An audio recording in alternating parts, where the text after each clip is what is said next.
2007, I was doing a film in Romania, and I had a week off from filming, and we went to Rome. My wife is Italian, so we wanted to visit Rome. And I was raised Protestant, so I knew nothing about the Orthodox Church.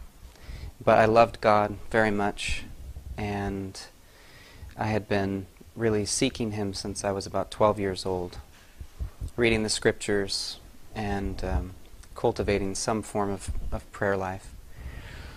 And when we were visiting Rome, we were overwhelmed by the presence of the martyrs and the saints, to walk the streets where St. Paul and St. Peter walked. And when we went into the Colosseum, there was a huge cross, and my wife said, "Why is there a cross in the Colosseum?" And then we got up closer and realized it was a monument to the martyrs. And something just came over us. We could feel it in the air. And I knew, being there, that I had to start reading Christian history. That I had been reading the Scriptures for many years, but I knew nothing of Christian history.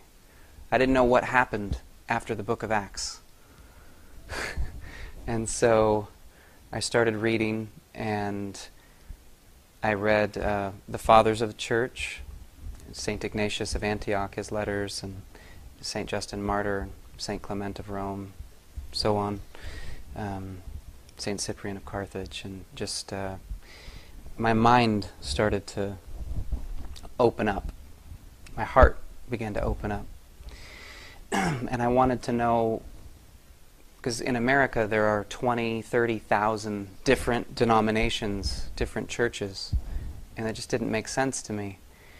So I spent about 3.5 years reading Christian history. Still had not discovered the Orthodox Church, because it's all Catholic and Protestant literature in America.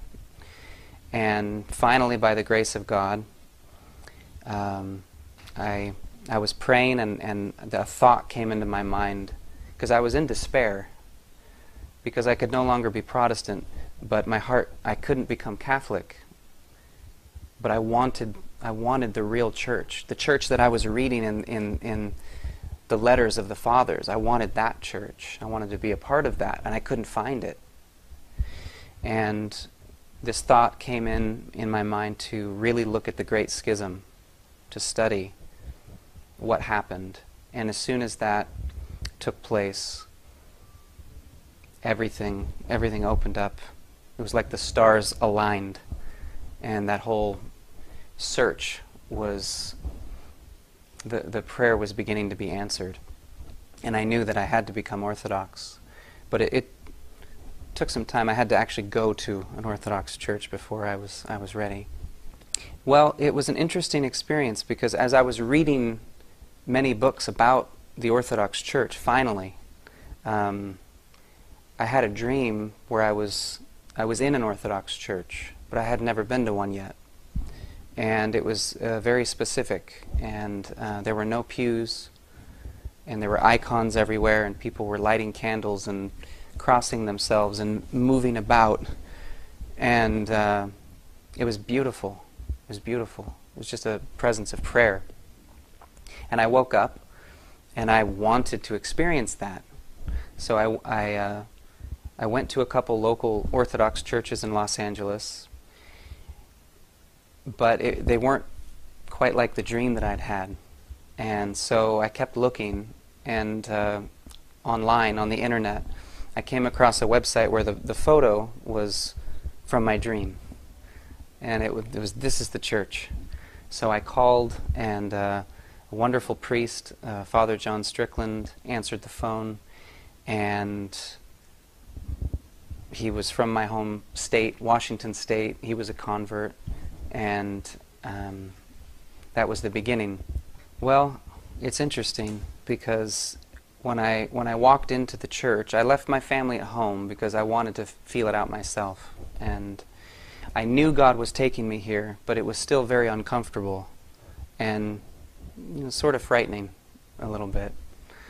But I walked into the church and I was overwhelmed with this feeling that came over me.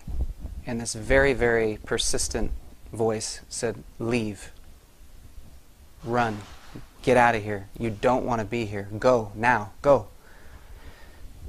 And it was very strong, and my hands got hot, and I started feeling very anxious, and everything in me wanted to leave. And I thought, what is this? I've been spending years reading, trying to find, and I knew that this is where God was, taking me, and so it was strange.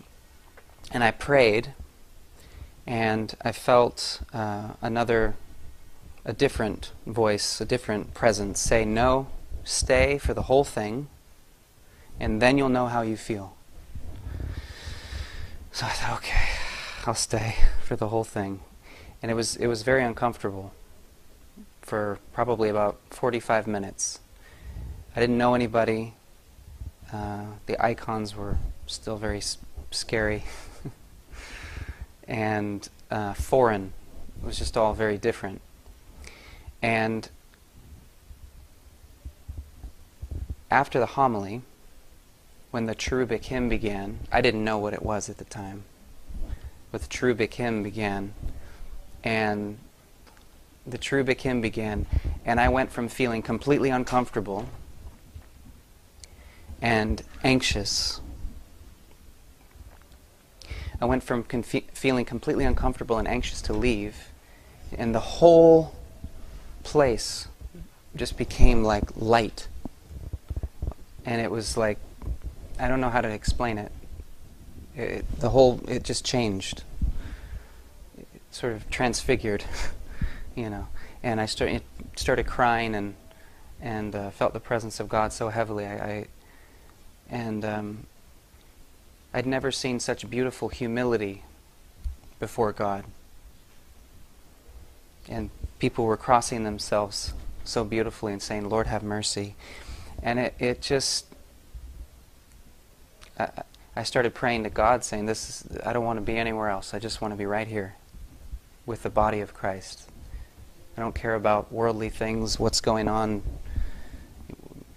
career pursuits. It doesn't matter. I just want to be right here.